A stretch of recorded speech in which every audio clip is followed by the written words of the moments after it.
Hello and welcome to the Shakespeare Podcast. This episode is a short introduction to Twelfth Night, subtitled What You Will. The play was first performed in London on the 2nd of February 1602 in a law school called the Middle Temple in London. It wasn't published until after Shakespeare's death in the first folio of 1623. Like most of Shakespeare's plays, Shakespeare didn't come up with the plot of Twelfth Night by himself. He borrowed it from somewhere else, and then he added other bits from some other places. So the main source was an Italian guy called Matteo Bandello, who put together a collection of old stories called the Novelle of 1554. And one of these stories, Apollonius and Scylla, was translated into English by a guy called Barnaby Rich. This, of course, is not the whole story.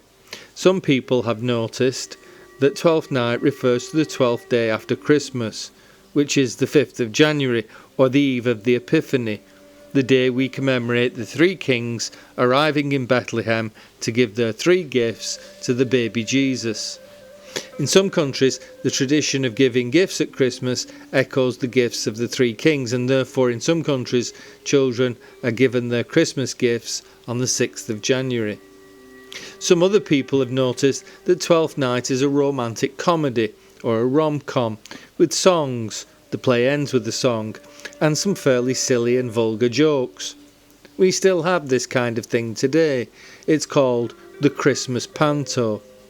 The dames are men dressed as women, the principal boy is a woman dressed as a man.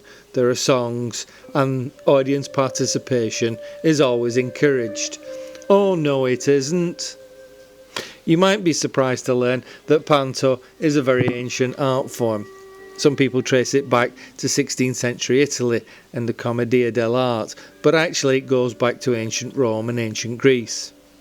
Meanwhile, back in Shakespeare's England, there had been a type of play called the Mummers Play, which told the story of a folk tale.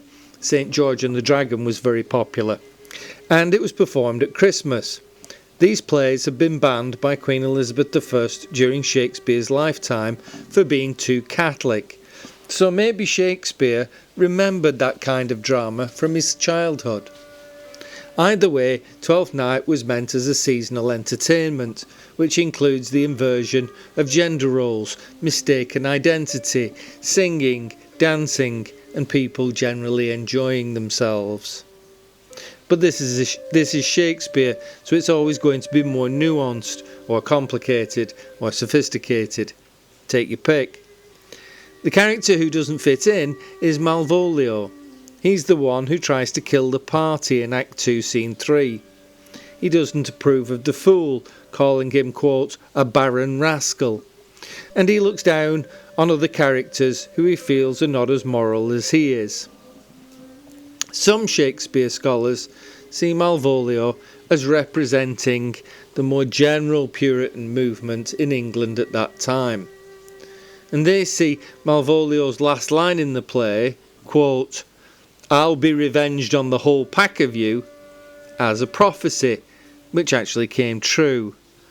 The Puritans did indeed close all the theatres in England in 1642, some 40 years after Twelfth Night's first performance. Also, the characters which are supposed to embody this seasonal entertainment of fun and joy, Sir Toby Belch and Sir Andrew Aguecheek, are not particularly nice or relatable people. Shakespeare sets them up for the audience as a comic duo, and the comic duo has a venerable history. Think Laurel and Hardy, Morecambe and Wise, Brooke and Connor. A comic duo is meant to embody friendship and warmth, and a view of the world that we can relate to, none of which is true for Sir Toby Belch and Sir Andrew Aguecheek. Sir Toby Belch is a drunk who is exploiting, quote, a foolish knight, Sir Andrew Aguecheek, to get him to pay for his drinks, while filling him with false hopes that he might win Olivia's hand in marriage. On one level, their relationship is abusive and exploitative, and on another level, their relationship is pathetic and heartbreaking. In Act 2, Scene 3, Sir Andrew Aguecheek says in an aside, quote, "I was adored once too." Just as an aside of my own, this view of the relationship of Sir Toby and Sir Andrew as abusive is not a modern day interpretation. Many Shakespeare scholars over the centuries have noticed that Sir Toby Belch is not a sympathetic character, and Sir Andrew Aguecheek is badly treated right from the opening of the play. Sir Toby even refers to himself in the final scene of the play as, quote, "a drunken rogue." So if Twelfth Night is supposed to be about licensed disorder and riotous entertainment, we can only conclude that Shakespeare hasn't done a very good job of it. And this is the crux of the problem with Twelfth Night. What is it about? We can see that it's rather brilliantly constructed. We can even see that in modern productions it still has a few laughs in it that make sense, 420 years after it was written. But what is it about? 40 years ago, Twelfth Night wasn't about anything. It was seen as a shallow, basic entertainment which did not embody Shakespeare's genius. You can't win them all. Not every Shakespeare play is going to be great after all. Some of them are just a bit of fun. However, over the last 40 years, society has changed, and attitudes to literary criticism have also changed. Today, Twelfth Night is Shakespeare's most fashionable play. It is interpreted as a play about gender and sexual attraction. It is Shakespeare's trans play. First, we must address the question of cross-dressing in Twelfth Night. Viola disguises herself as a man in order to work at the court of Duke Orsino. As a man, she is the messenger between Orsino and Olivia, and as a man, she becomes Orsino's confidant. But Viola doesn't use her disguise as a man to interfere with the plot, in the way that Portia does in Merchant of Venice, or Rosalind in As You Like It. And Viola's disguise doesn't change the fact that Olivia fancies her, or that, as a man, she fancies Orsino.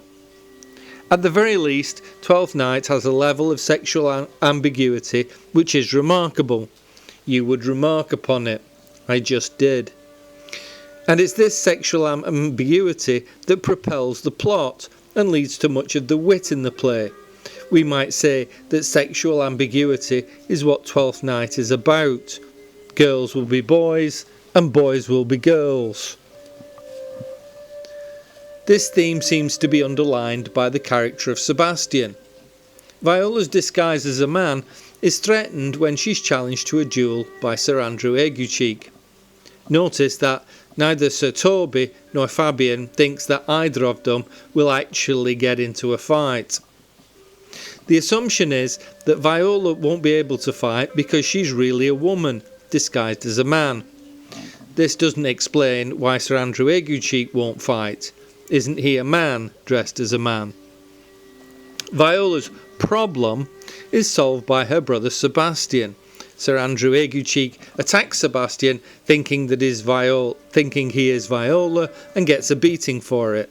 In Act 5, Sir Toby Belch receives the same treatment. Here's the problem. If Sebastian is a real man, what does that make Sir Toby, Sir Andrew, Malvolio, the Fool, Fabian, etc.? By having Sebastian play the real man, that undercuts all the other male characters in the play. Which brings us to the ending of the play.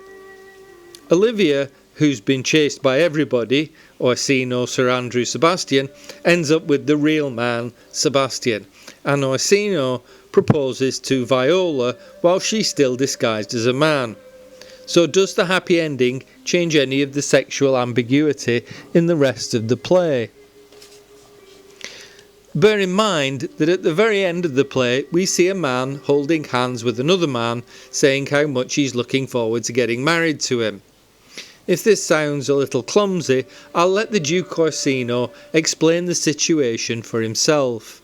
Quote, "Cesario, come, for you shall be, while you are a man, but when in other habits you are seen, Orsino's mistress and his fancy's queen. Yeah, not gay at all, definitely not gay. Glad we cleared that up.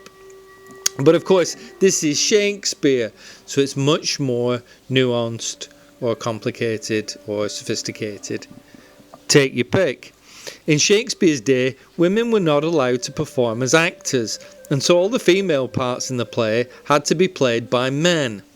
So, Viola is a female character played by a male actor who disguises herself as a man. I'm not sure what you call that, a man playing a woman disguised as a man. And as a consequence, another man playing a woman, Olivia, falls in love with him, but ultimately Viola, a man playing a woman disguised as a man, marries a man. Have you got that? Good. This idea that Twelfth Night is about gender roles and how people deal with gender is widened out to the larger question of people playing roles more generally. So we, the audience, get the joke when Viola tells Olivia that she's not what she seems to be. But the idea of people pretending to be something that they are not is central to the subplot concerning Malvolio. Malvolio is tricked into dressing a certain way that's not normal for him, yellow stockings cross-gartered. He thinks that this will please Olivia, but of course he's taken to be a madman and locked up. In Act 4 Scene 2, the actor playing the fool pretends to play the curate, Sir Topas, and speaks to Malvolio as both the fool and Sir Topas, alternating between two voices. The suggestion here is not just that we play more than one role in our lives, but that we can change the role that we play depending on the situation or circumstance. By contrast, Malvolio is left with the difficult task of proving who he really is, that he's not really mad, but that he's been really tricked.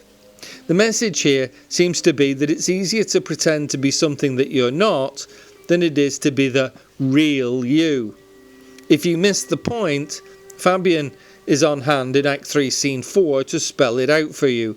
Quote, "If this were played upon a stage now, I would condemn it as an improbable fiction." All the play is rounded off with the Fool's Song, which tells us that the actors, quote, "strive to please you every day." That Twelfth Night is just one of those little entertainments we perform for your delight, which doesn't mean anything at all. That's not true, of course, because all stories have deeper meanings. So what did you learn from this year's Christmas panto? I hope you've enjoyed this short introduction to Shakespeare's Twelfth Night, and we'll look forward to seeing you next time on the Shakespeare Podcast.